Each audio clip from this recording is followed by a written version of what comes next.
رات کے ٹھیک 12 بجے تھے۔ کمرے میں بالکل خاموشی تھی۔ عائشہ موبائل دیکھ رہی تھی کہ اچانک موبائل بند ہو گیا۔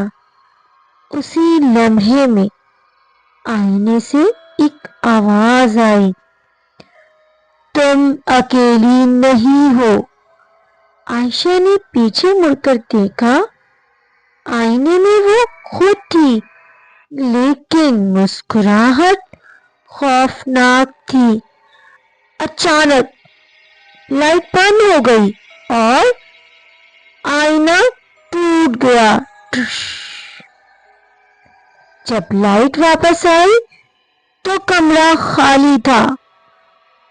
موبائل آن ہوا اور اسکرین پر لکھا تھا، اب باری تمہاری ہے۔ کیا آپ اکیلے ہیں؟